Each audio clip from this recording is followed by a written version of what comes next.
When it comes to the fatigue design of the structural support of highway signs, luminaires, and traffic signals, pretty much all international standards consider AASHTO the highest authority in this field. This section is dedicated to explain the design approach adopted by AASHTO to satisfy fatigue limited state requirements for those structures. Here we are going to present each design parameter and speak about each parameter in more details. First parameter is the wind speed used to calculate the pressure required for fatigue check. In the ultimate limit state, we use the maximum wind gust pressure with a certain probability of exceedance over a specific return period. But for fatigue limit state, we use the yearly mean wind velocity with probability of exceedance 0.01%. AASHTO has done field measurements and came up with the yearly mean wind velocity equals to 11.2 miles per hour. From this wind velocity, AASHTO created the equation shown here.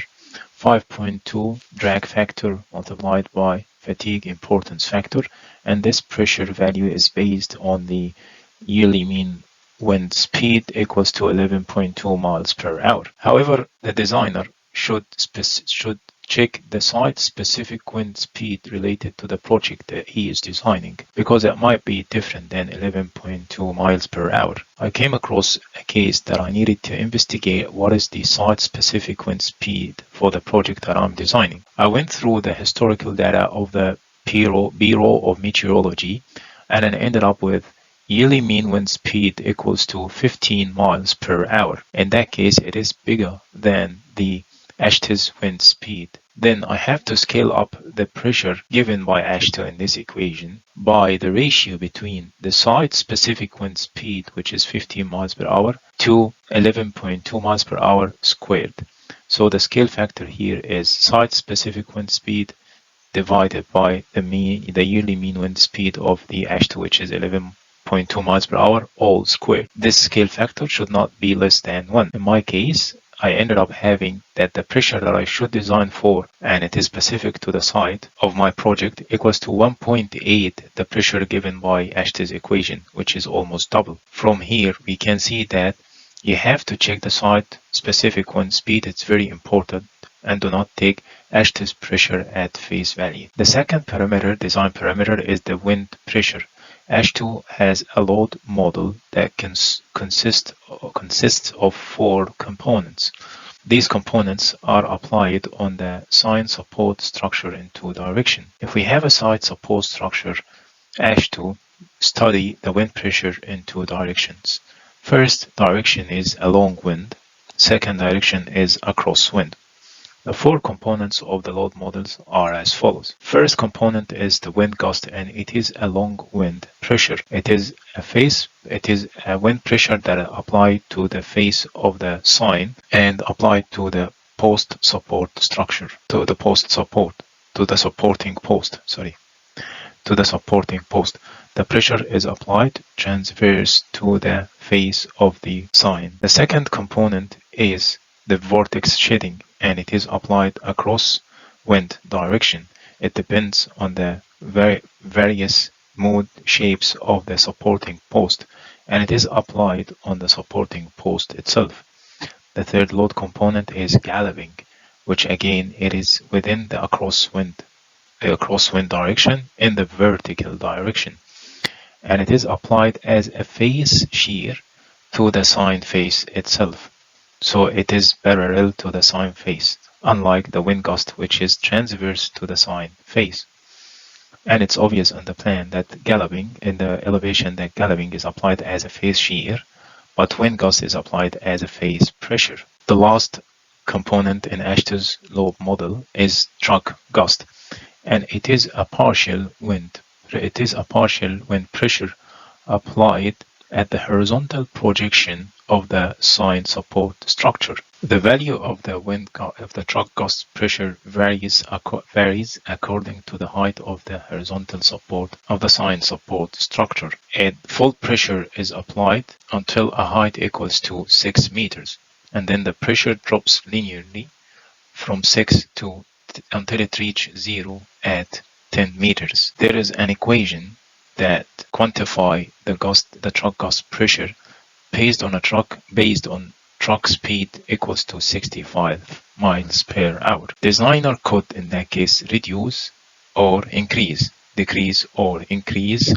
the pressure induced by truck gust based on the specific traffic speed of the project that he is designing. And the scale factor is the ratio between the specific traffic speed divided by 65 miles per hour or squared. Unlike the natural wind gust, where we said that the scale factor should not be less than 1, for the truck-induced gust pressure, the scale factor could be less than 1 if the specific traffic speed of the project that you are designing is less than 65. As we might have noticed, that the truck gust is a pressure that applied to the horizontal projection of the sign support structure, not at its full length. It is partial pressure applied for a certain limited width. The third design parameter is the design approach itself of fatigue. AASHTOO has two design approaches, depends on the type of construction. If you are designing a new construction, AASHTOO adopts the infinite life approach, where the stress range causing fatigue should be less than the constant amplitude fatigue threshold, which is in the Eurocode called constant amplitude fatigue limit. You have to keep the stresses below the constant amplitude fatigue threshold to obtain the infinite life. If you are designing an existing construction, AASHTOO adopts finite life, which basically specify the maximum number of cycles that the structure can sustain until failure. The design parameters are given in a tabulated values based on the structural detail that you are designing. For each structural detail, it has its own constant amplitude fatigue threshold, or it has its finite life constant that is required for the check of an existing construction based on the finite life approach. The fourth design parameter is the stress concentration factor. Unlike the Eurocode and Australian code, AASHTOO provides the designer with a formula to calculate the stress concentration factor for the finite life approach and for the infinite life approach. Here we will present an example for one of the connection in AASHTOO with its tabulated values required for fatigue check. The given structural detail is a tube attached to a transverse plate or base plate welded to it, and the base plate has bolt holes. These values are the finite life constant used for existing construction for finite life approach, and these are the constant amplitude fatigue threshold used for infinite life for new construction. The given values are related to the stress concentration factor. The stress concentration factor is calculated based on the geometrical configuration of this connection. Here, AASHTOO provided some geometrical parameter saying that to apply the formula here, the green formula for the finite life and the blue formula for the infinite life, your connection has to fit within the ranges given here for the geometrical parameters regarding the thickness of the plate, the diameter of the tube, the thickness of the tube, and the bolt hole arrangement. So we can say that there is a checklist you have to go through before using the tabulated value and calculate the stress concentration factor. First item in this checklist is to make sure that the connection that you are designing has a geometrical configuration with parameters that fits within the given geometrical configuration range given by AASHTOO. The second thing you have to do in your checklist is to check that whatever stress concentration factor you have calculated using AASHTOO's formula, it should not exceed the maximum limit given in the tabulated value of AASHTOO's table. That means that interpolation between those values is allowed. Extrapolation outside the maximum value is not allowed. And again, I'm stressing this condition, which the connection configuration should match the geometrical parameter range for the connection that you are checking. The stress concentration factor depends on the relative stiffness between the tube and the base plate.